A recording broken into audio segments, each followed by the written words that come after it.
So I want to give a shout out first to my man's Still Focus for the gear today. Truly appreciate it. Please follow him on Instagram and get with him and purchase some gear. Additionally, I also want to shout out Oh Snap by Shell Studios. I'm here in this beautiful, luxurious studio. If you're interested in renting it out, I'll leave the details below. Peace.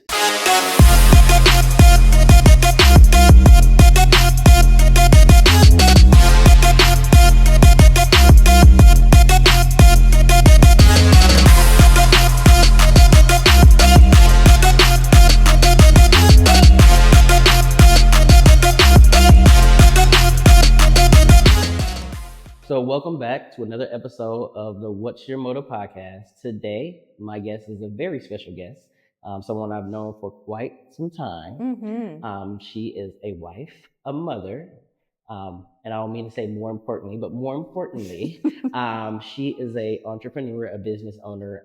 She owns Glysa. It's a wellness business, correct? She's also a educator, mentor. She provides SEL workshops, yoga instructor, SEL facilitator, a lot of stuff. Just know that she's into a lot of things, but she's also, more importantly, a dear friend of mine. We worked as colleagues for quite a long time, but it's just wonderful to have her here in the space. Please welcome Mrs. Carrie Starr to the What's Your Motor podcast. How are you doing? It's so good to see you. You too. Happy to finally have you on, yes. Which is great. Busy lives, a lot of things going on, but I think what actually, I'm not going to say propelled our relationship, but even more so beyond just working together, our boys are friends. Our boys are best friends since Walter they were 3. And Wilder, since they were 3. K3, yes. That's such a long time. Now they're 10 years old. I know. It's crazy. So, I know. I'm just happy that you're here and things like that. Yeah, so, thank how you been? I've been real good. I do feel like I'm holding out for like a Wilder and Walter like cartoon kind of thing, because that's going to happen along the way, because I think it's going to be amazing. Yes. But that's a very special bond that we have, and like beyond just our, being colleagues and coworkers. Yes. It's the familiar bond too. So right. I love that. Absolutely. But yeah. So I know we were just talking off camera, but I think we met. I came to Mesmer 2013. You were a principal at that time? Yes, I was the associate principal at St. Rose at that time. Okay. And spent 4 years, almost 4 years in that role, and then moved over to St. Mary's as an associate principal. And that's where I got to experience the beautiful work of Walter Cullen in the middle school. Lots of observations. Yes, lots of classroom observations. And it was always like, I'd walk in and be like, where's Walt? And all the kids would be like, he's over there. Right, yes. Because what I always saw is the kids speaking, the kids in charge of their classroom and their learning. And that's the gift that you gave them, is truly the autonomy to be in charge of their own learning. Absolutely. And it was the most beautiful thing. And I'm like, everybody's got to see what Walter Cullen's doing in his room. I don't know what they thought about that, but we had some givers and takers. But prior to you being in administration, you actually taught second grade? Yes, I taught second grade at Mesmer. And throughout my career, I've taught K4, K5, first grade, and second grade. That primary age is just where my heart is. So you like the littles? I do, but there's something real special about the middle school. It's just, I'm not tall enough to be a middle school teacher. Those middle school kids are tall. They would shoot over me, and just take me over. But I loved spending so much time with them and just realizing what was going on in their lives and in their minds. And just before you just see their potential start to really unfold in such a magical way during that time, and step into their identity. This is true. It's a magical time. This is true. Yeah. But with the littles, I've never been, the youngest grade I've ever taught was second grade. Yeah. I lost my voice the first week because I'm thinking you just tell them to be quiet, sit down. I lost my voice because I had no idea what I was doing. Yeah. Mind you, I was in healthcare. I ended up being in education. So how did you get into education first and foremost? Like, is that something you knew, like out of high school, I'm going to school for education, or is this like, how did this You know, it's so funny. Well, so my mom is moving right now. Okay. And so she gave me a bin of my things to give to me, you know, because she's downsizing. And I opened it up, and the first thing I see is a journal that I wrote in when I was in 3rd grade. And it said, when I grow up, I want to be a teacher and own a lot of puppies and horses. So I'm still the same person. So you always knew you wanted to be a teacher? I always knew. I always knew. Yeah, there was something about just, you know what I think it was? In 2nd grade, I had my teacher. That's what I was going to ask you. Yeah. What teacher did it for you? Her name was Miss Powers. Okay. She was my 2nd grade teacher, and she saw my light and told me to shine it. She was the first person that really like made me feel comfortable and didn't ever try to dim my light. And I was like, I want to do that. I want to do that, because it felt so good, so safe, so comfortable. And it was the best thing that ever happened to me. How important is that? Before we get into like the nitty gritty, we're off topic now. Yeah. How important is that for kids to have that one teacher, or that the other adults in the educational space, to be able to speak to that potential, to speak to that, you know, that confidence, and build up that self-esteem for them to be able to go off and be like, that felt good, and now I want to do more, and I might want to do that. So I don't want to talk too much about the negative, but I think statistics matter. When a child has a quote unquote bad experience with a teacher, no connection, little growth, all of that stuff where the connection isn't there, it takes 3 years to make it up. Relationships. Yes. 3 years because of the learning loss. Yep. And so when you think about the impact that has on a child, not just academically, but social, emotionally, we're talking that hit is huge. It can be a game changer, right? It can be a shift in the trajectory of what a child believes in themselves. So I think it is the most important thing. The most important thing. I don't want the IQ of, you know, someone that is so tall and large and, you know, the smartest person. I want the connector. I want you to see these children for who they are and their strengths and their talents and their possibility, and nourish and nurture that. I agree with that. Yeah. I agree with that. And I think the 2 teachers that I would have to speak to would be Mr. Graff, my 8th grade math teacher, Ms. Pfeiffer, my 5th grade elementary teacher, and Mr. Gallagher in high school, and Mr. Scioti. Sorry, I got to shout out Mr. Scioti. So those are my 4 that actually played a pivotal role in my education.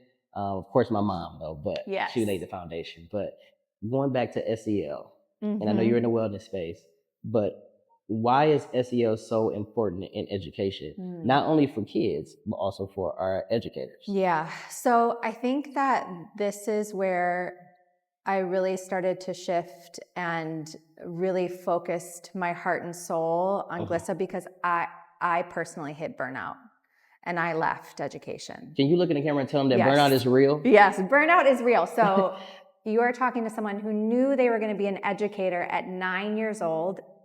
It is my purpose. It is my soul. It is my heart. It is what I'm supposed to do. But I still burned out. Yes. And I left. And now I'm back because I'm ready. Right. But I have to say that it's because I learned that I needed to take care of myself and I needed to put myself first. And what I was doing was I was pouring my heart and soul into the children, into the parents, into my teachers, into all of it, thinking that's what I'm supposed to do. Right. That's what this job is. Right. I need to put every ounce of my energy into them, irregardless of what was going on with me. And it just really depleted me. And I could not do my job anymore. Right. So first and foremost, it is most important that we hold our teachers and really give them the value and opportunity to take care of themselves. Yes. Because also we're asking them to teach the children social emotional learning. How are you supposed to teach something that you don't have for yourself? It doesn't make sense. It doesn't make sense. I'm pouring from an empty cup. Absolutely. Absolutely we are. Oh man, it's the heaviest thing I think that is happening right now. And I think it's really uncovered itself after COVID-19. I would agree. Right? I would agree. And it's like, so like obviously my journey to education was kind of like non-traditional. I kind of came through the back door. I always say I came through the back door because I was doing something totally different. I came in, then I got my licensure. But I don't remember me being in my teacher program and them talking about me taking care of myself. Nope. It was curriculum, classroom management, strategies, special education services, IEPs, leadership in regards to that. But nothing ever was mentioned in regards to taking care of myself, journaling. Don't forget to set a boundary. Yes. You know what I mean? Give what you can, but you got to make sure you put back into yourself. You can't just withdraw from yourself. You got to deposit back into you. Yeah. Do you remember any education from that in your? No, and I went to Cardinal Stritch University where we had the St. Francis values, and part of that was having that spiritual journey. However, again, sometimes I feel like when you're on a spiritual journey, you're checking the boxes instead of really doing anything to connect to self, right? You lose yourself. Right. What do I need? What is it, instead of doing it for others? Because we know that being of service is an extremely important thing. But when we are so of service, when we are depleted, we're not doing service to anybody. Do you think, and tell me, do you feel or do you think that as we try to be servant leaders and try to serve all these people, we know that that's the right thing to do. Yeah. Do you think that we don't think about ourselves, or we lose ourselves a little bit because we feel like, if I think about myself, I'm kind of being selfish? Yes. I definitely felt that way at times. Like, why am I thinking about myself when these kids need me? Why am I thinking about myself when I got this teacher that's struggling? Yes. Why am I thinking about myself and look at this family and they really, really need me? I got to stay late. Right. Even though I have a family at home. Right. Absolutely. And I think, teachers are empaths by nature, right? We give and we feel very, very deeply about everything. And so when we think about the fact that sometimes stepping away and doing something for ourselves, we think, oh no, that's going to impact the children. Yes. So a lot of times they don't, because they feel guilt. And I think that's where that comes from. I think it's because you feel like if you're doing something for yourself, you're taking away from the other things, and that's not true. Yes. When you give to yourself, you're showing everybody how to do it. You're showing your kids, if you have children, you're showing your partner, your friends, and most importantly, the children that you're teaching every day. Absolutely. Because if you can be, and I hate to be cliche, but the best version of yourself, yes, by pouring into yourself, yes, they can see that. It's seen through your actions. It's heard in your intonation of your voice. Yes. How graceful you are. Yes. The interactions and your social, and that's necessary because a lot of times we have to lead by that example. Absolutely. And let them see that. Well, and we know you're gonna start to giggle when I say this. Kids can read. Oh my God. Kids know when it's not real. Yes. Right? If you're trying to sing a song or you're trying to, teach them something, they'll be looking at you like, no, that's not real. No. They know when it's not real. Yes. Yes. Or even when you're trying to get to know them. Yeah. They're like, come on now. Like, what kind of question is that? Yeah. Did you read that from a book? Right. Yeah. I did. Yeah. You know what I mean? Like, yeah. So I get so that. True. Yeah. Yeah. So the switching gears a little bit, and it's kind of still on the same topic. So how did you begin, or tell me about the inception of Glysa? So I think there were two big transitions in my life. One was, leaving education and having that void that I felt. And because being an educator, to be frank, was my identity. And then I was like, I don't know where to go from here. What's next? Right. But then I really did some deep thinking and soul searching. And I was like, everything that made me an educator is who I am. I'm compassionate, I'm caring, I'm kind. I, feel very deeply. I'm an empath. That's Carrie Starr. Mm-hmm. That's what made me good. Right.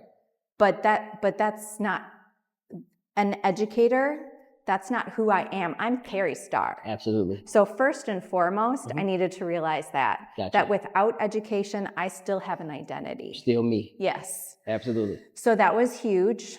And then last year, through a miracle, an unruptured aneurysm was found in my brain. Wow. And it's actually something that happens a lot in people, but most usually too late. So I had the opportunity to have it found early. Okay. And they put a stent in. And, it was a very easy procedure for a neurosurgeon. It was terrifying for me. You. Absolutely. But it really made me feel like, all right, you got to get off your butt and do the things you've always told yourself you're going to do. And it just catapulted me into this every day I'm going to appreciate, I'm going to give to the community that I know I want to give to. I'm going to pour into myself. I'm going to do things that I know are aligned with me. Yeah. And I'm not going to waste a single moment.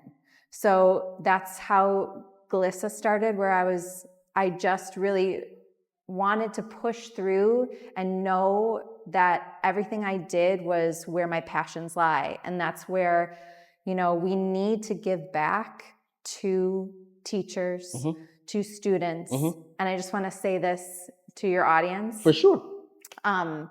Educators have the most important job on this planet. 100%. And educators can mean so many different things. It can mean your parent. It can mean your second grade teacher. It can mean your eighth grade teacher. It can mean your coach. It can mean your therapist. The word educator is someone who brings out your highest self and guides you towards it, but teaches you how to do it. Yes, how to find it. But you are doing it on your own. Yes, I'm just facilitating. Right, exactly. So we are all, in a sense, educators. Absolutely. So we need to value them, and we need to make sure that we take care of them. Yes. Because without educators, we don't have doctors.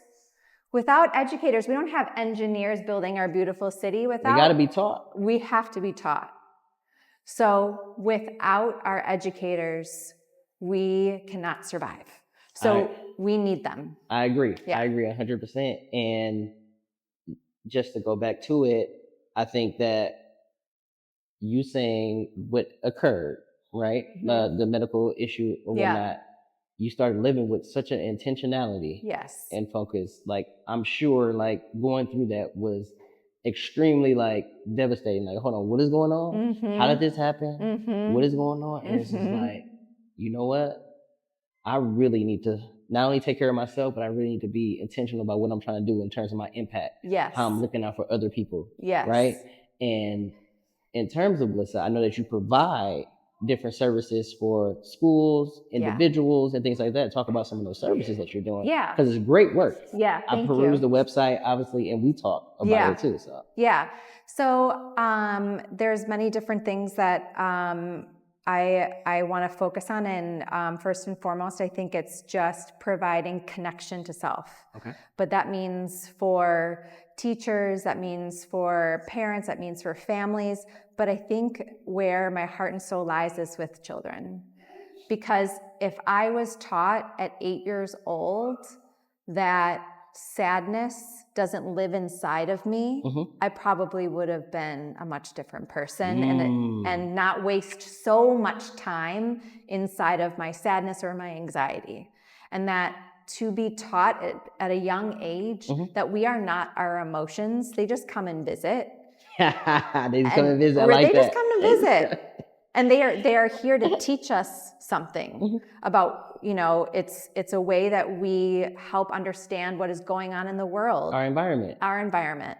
So if we are able to teach children that from a young age, imagine what we're going to create, because they don't have to waste their time ruminating on all the stuff that we ruminate on, right? Yes. And I think we're also in a huge state of flux right now because of technology. Yes. Because we don't connect anymore like this, right? No. Because we're all like this. And while that provides a huge service to us as human beings, it also is a deficit. Absolutely. So it's convenience, but yes. At what cost? At what cost? And I think what it's really cost us is our ability to know how to connect to ourselves and then to each other. Right. And interact with those individuals around, or like you said, your feeling just came to visit, but it also tells you something. Yeah. Because it sets in the room, it sets in the atmosphere, the vibe that you get from somebody, right? Like, I feel this way because this was said or this was done. Yeah. And that self-awareness, you really can't do it unless you're in the thick of it in a social setting versus I'm on a screen. Yeah, you can say something, but I can in that. Yeah. And that no longer exists. But if I'm in a classroom, if I'm around somebody, amongst some people, like, I got to process all that. Yes. So for your teacher to do that and pour into you like that, I completely agree that we need to, educators are so important, especially for the self-awareness of the kids. Yes. And I think, because we have both been in similar roles in education, we know, because, we end up with the children that unfortunately get removed from class. Yes, for little or small things. And, the nice thing is when they come to us, usually they have to walk down a hallway. And by the time they get to us, we're just like, what's wrong? You seem fine. Like, you seem fine. And they're like, yeah. And they can usually talk through it. Yep. Because they walked down a hallway. Absolutely. Something as simple as that. Yes. So it's, and we've all seen moments where you start seeing something build up in a classroom too. And that's when my observer hat comes on and I just watch it. Yep. And you realize that all behavior truly is communication. Yep. Because even when another child or, a student has a situation where they may become physical or aggressive or whatever, it has nothing really to do with the other kid. It has everything to do with, I don't know what to do with my feelings. In this situation. Yes. So it's an impulse. It's an impulse. And it's crazy because, man, as you're talking about this, it's opened up so much. And and I know we can get intellectual about all this. Yeah. But just imagine a young kid that still has an impressionable mind. They have yet to fully form this frontal lobe that they talk about at age 25, 26, depending on if you're a female or male. Yeah. But think about a young kid, I don't have that logic. Yes. I don't have the skills in that time. And the educational space is for that, which further proves the point of why SEL is important. Yeah. And why it's important for not only for our teachers to be equipped with those tools and those strategies to be able to provide. Another reason why we have guidance counselors too. Yeah. But that teacher is the first line of defense, is that first person. So it's just like thinking about all that makes me think about the mind of the kid. And I've always looked at kids as, you're a child, you don't know. Yeah. But we fall into that, you should know that. You don't know that? Right. Like, why are you acting like that? Right. But we have to remember, these feelings are ripe, raw, and they don't know what to do with them. Yes. So I love that you mentioned that, because it's just, when you say that, I see pictures. Yes. I picture kids. Yep. And moments, right? Yep. Every time. It's like a Rolodex that all just comes back. Yeah. Right. And I think, one of the things that is, I think, concerning to me is that we have so much brain research right now it just confuses me on why we know all of this about our brains, right? We know how it operates, that we need meditation, we need peacefulness, we need that mindfulness, we need all of that stuff in order to learn. In order to learn. Right. Our mind needs to be regulated. Yes. In order for any kind of functionality to work in our brains to retain information, right? Absolutely. Why we are not prioritizing that at the school level is it's just concerning. You took the question out of my mouth. I was going to ask you that. Yeah. Why do you think that is? I think one of the things that I just want to pinpoint is that I have no judgment or blame or, pointing any fingers, because I think we both know that when you meet a true educator, and I mean that for administrators too, you know that everybody is trying their very best by children. Even when you disagree with any decision that an administrator makes, right? Yes. They in their way are doing what they think is best for, that situation. However, sometimes that means that they're making decisions because of procedure, of standards, of curriculum, of state statutes.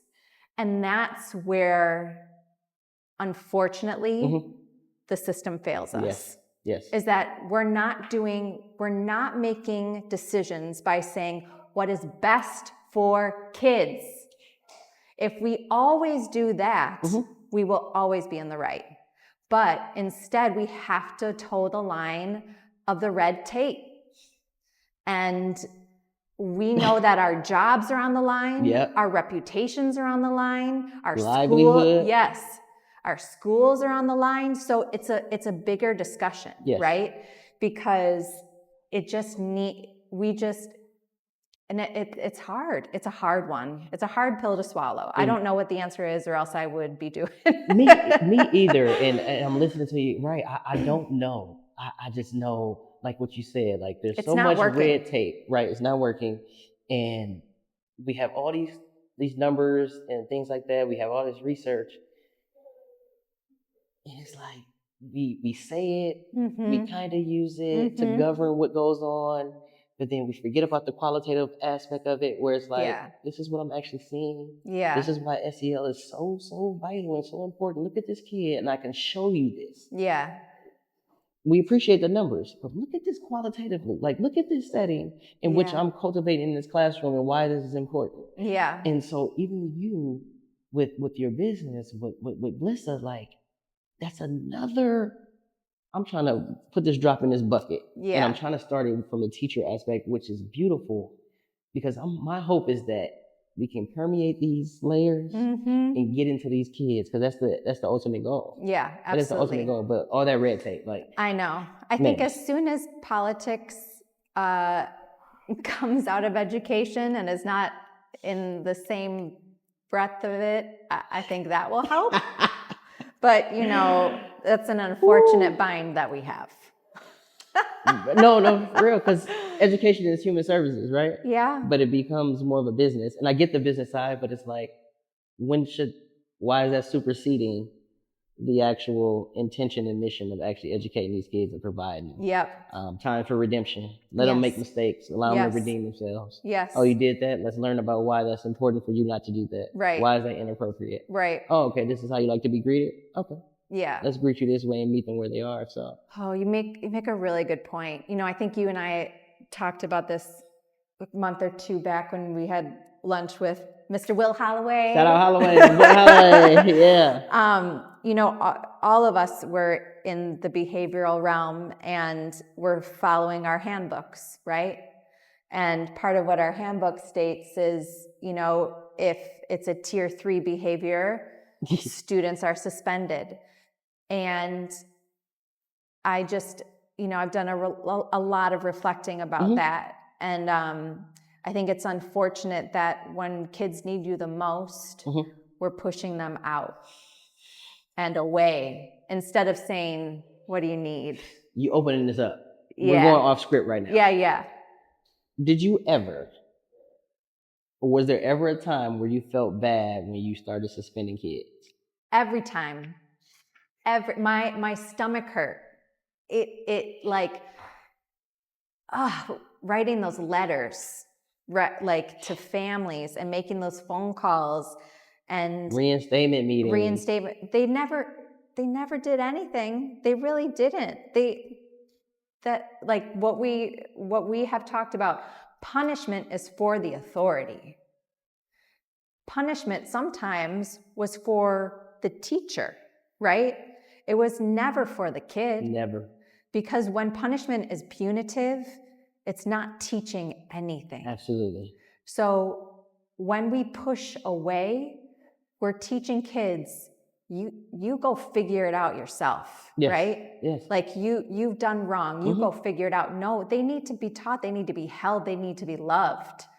And worked through it together. That's when mentorship is going to matter the most. And that's when conversations are there. Yes. That's how we build that intellect. That's how we help them learn how to articulate their feelings. When you are able to walk them through that process. Yes, you might need to sit out with me. You might need to miss a little something, but I felt so complicit suspending kids. And it was sometimes, I'm not doing it anymore, but I would try to, if it's, okay, don't be careful.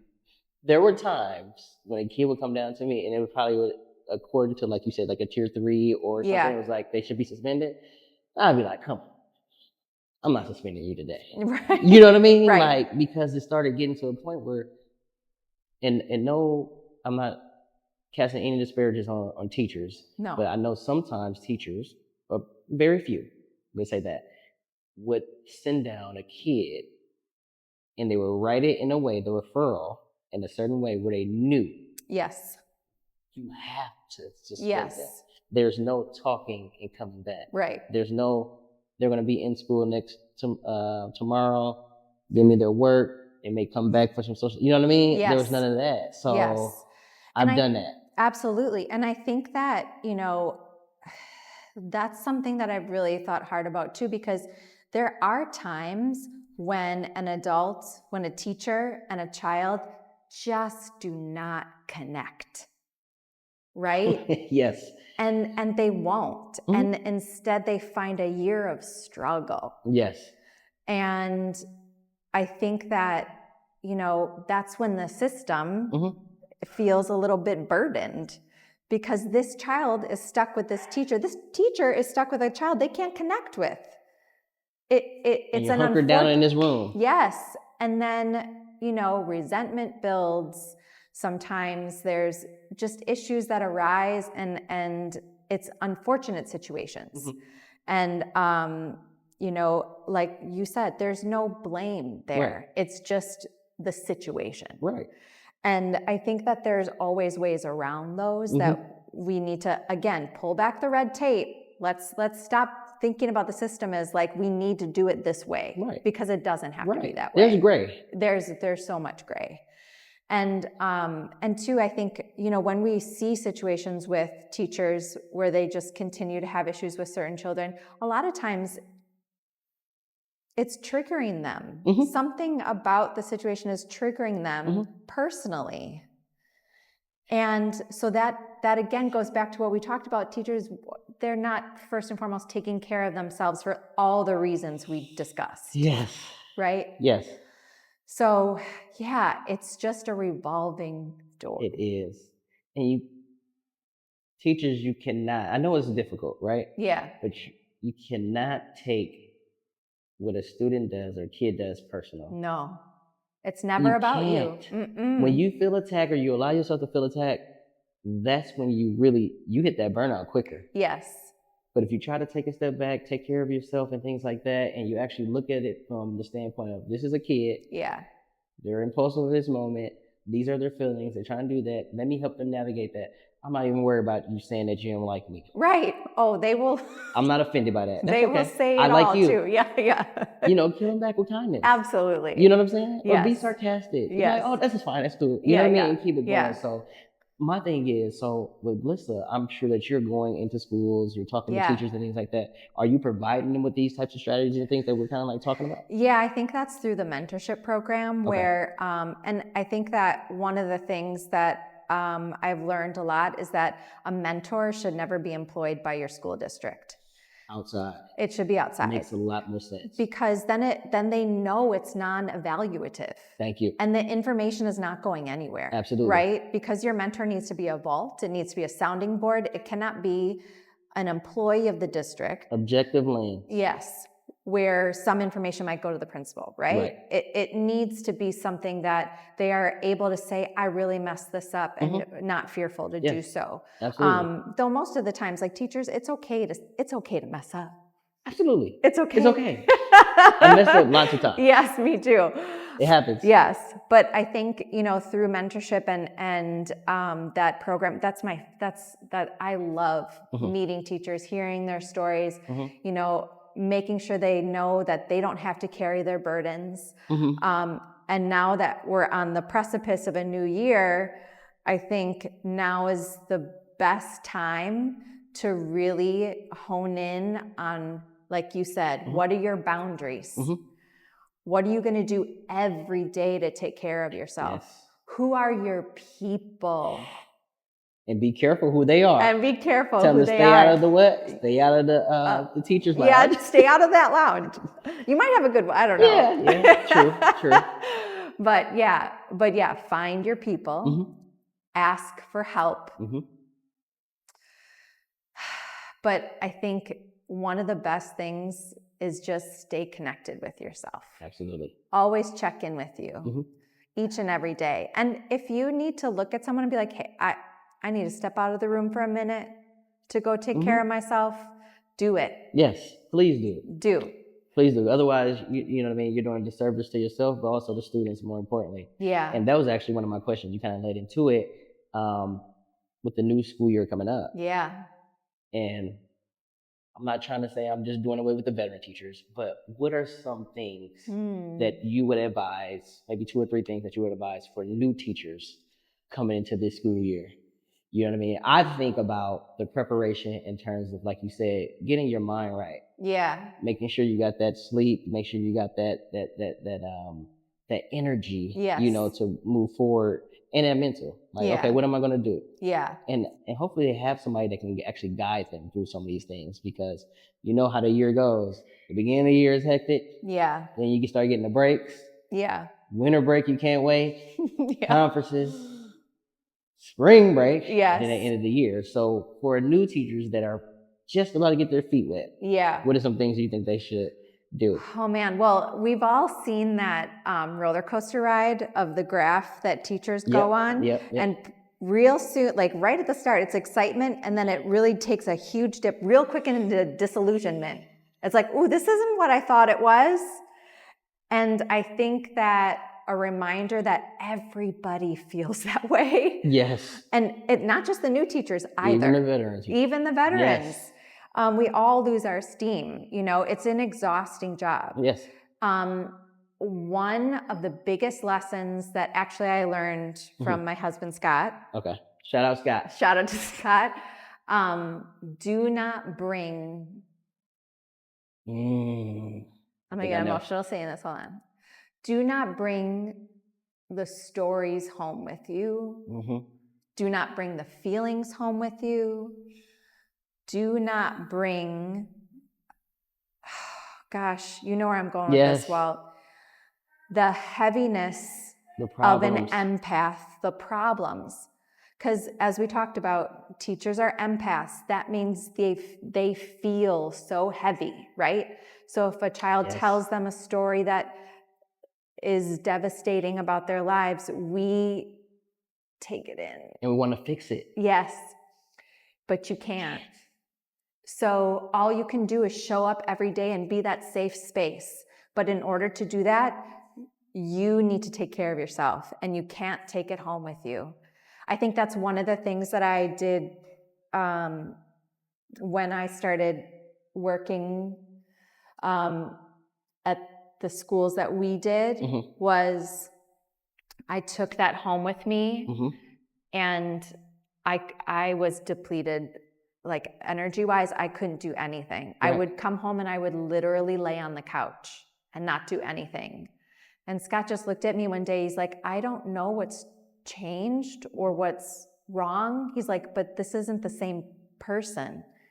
And it was that, like, just him saying that to me made me realize, like, ooh, I'm taking it home with me. Yeah. And I had to, that's a hard thing to learn, though. Absolutely. So I think you just need to find a way to let go. And it's different for everybody. Right. You know, for me, like, running is a big thing. I have to run. Got you. And it helps me just go. I was telling the wife the other day, I was like, Carrie, make sure she gets one. Yes. Yep.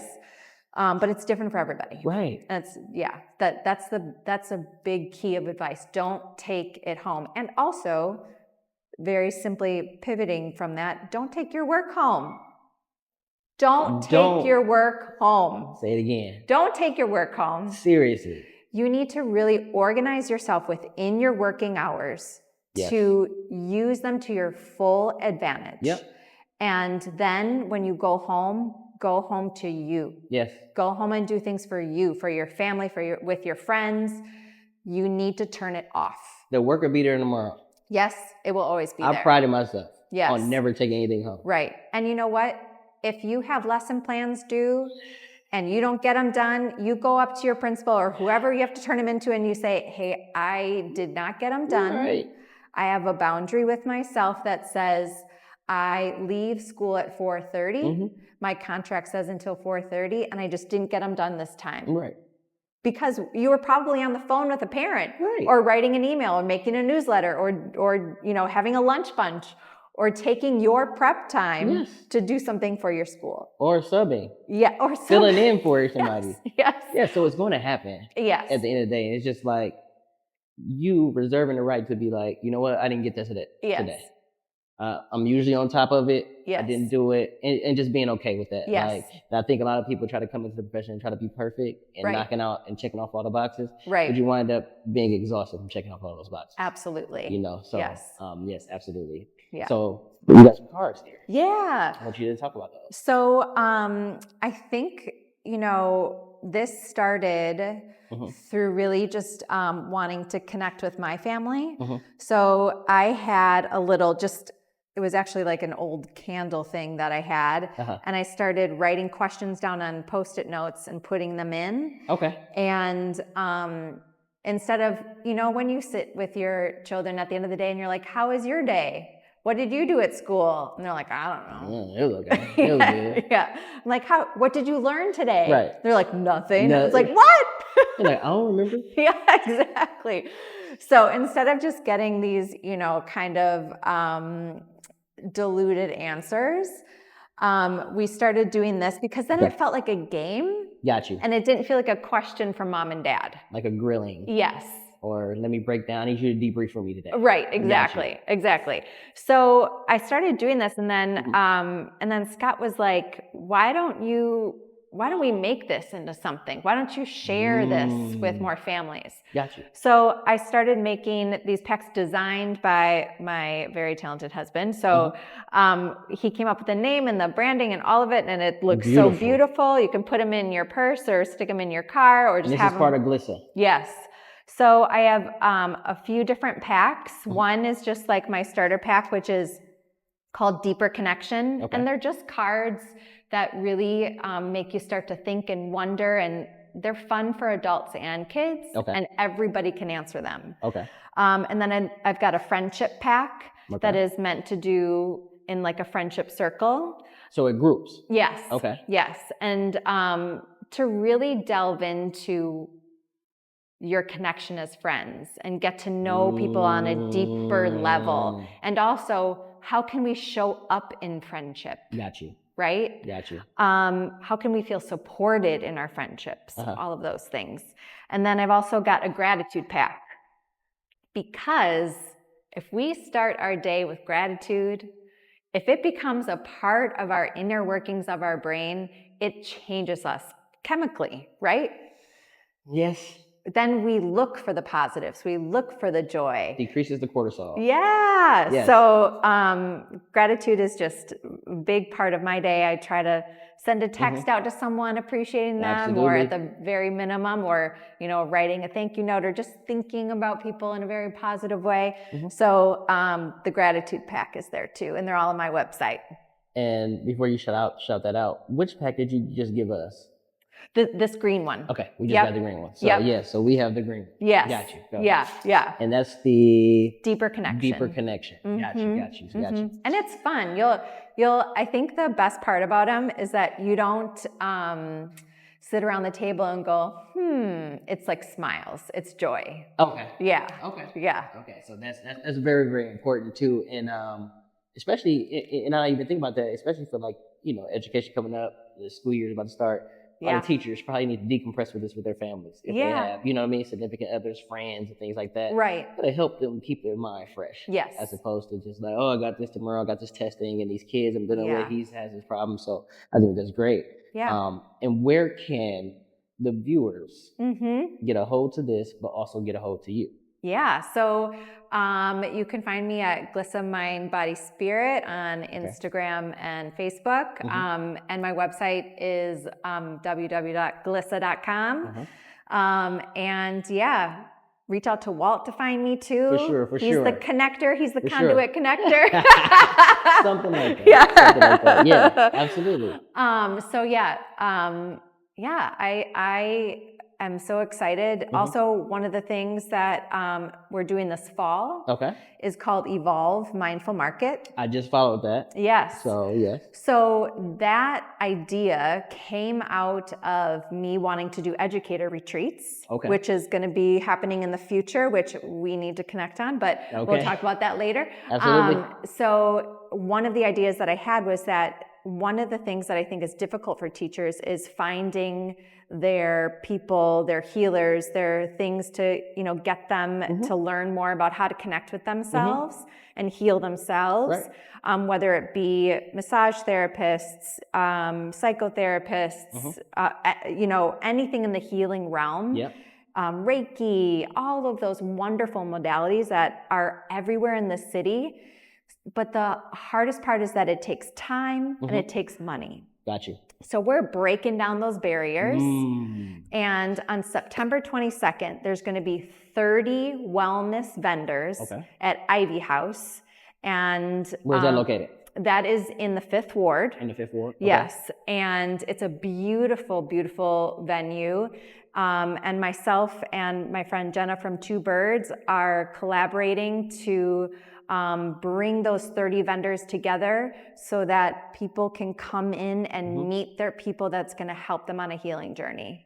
So that's beautiful. Yeah. Being a huge resource, kind of like a liaison for resources, right? Yeah. Because like you said, that accessibility is huge. Yes. Like you said, it's all within the city. Yes. But getting to it and being able to, fund it, being able to pay for it is a big thing. So for you to be able to do that. So it's September 22nd. At Ivy House. At Ivy House in the 5th Ward. Yes, and all proceeds are going to El Centro or Core El Centro, which is an incredible organization that. I remember you telling me about this. Yes. Got you. Yes. So, oh my gosh, we could do a whole nother segment on them. So for sure, we'll have to do that. Yeah, we'll have to do something closer to that time, to September 22nd to actually. Get some more press out about that too. Absolutely, that'd be awesome. All right. So, any final thoughts you want to leave with the viewers? I'm just so grateful for you and what you are doing, what you are bringing, I just absolutely think that it's the most important work to highlight the good that is happening in education, in our city, in our communities. That's what's going to make this positive surge continue to just explode. So thank you for what you are doing. You're incredible. Thank you for the compliment. Yeah. Even though it's hard to take. But for sure, it's all about breaking down the silos and bringing people together. Yes. And like being resourceful like you're trying to do. So yeah. And I admire the work that you do, especially knowing your background and everything. The inception of Glysa, what you're doing for these teachers, the mentorship, the yoga, the SEL facilitation, being a wife and being a mother, being a friend. I mean, you got so much going on, but you are being so intentional about taking care of yourself. Yeah. And I admire that. And I know that's some work I still need to do. So I'm trying to get up and go to the gym. My wife went with me this morning and things like that, which is wonderful. Yeah. But you and Scott are just wonderful friends and things like that. So I truly, truly appreciate you coming today. Looking forward to us continue to work together. Yes. I want to give a shout out to Ash Jordan. Yes. As well. Yes. Because we were just at your home last week for her unveiling of her book. Yes. The name of her book again is? So Ashley Jordan is coming out with a new book that launches September 24th called Unhappy Achiever. There we go. And yeah, look out for it. It's going to be amazing. Had to make sure to shout out Ash. Wanted to make sure you do that. Yeah. But Carrie, thanks again for coming on. Thank you so much. So very happy that we were able to get a time to do this before you go on your trip and things like that. So I appreciate it. Everyone that's tuning in, thank you so very much. And until next time, what's your motive?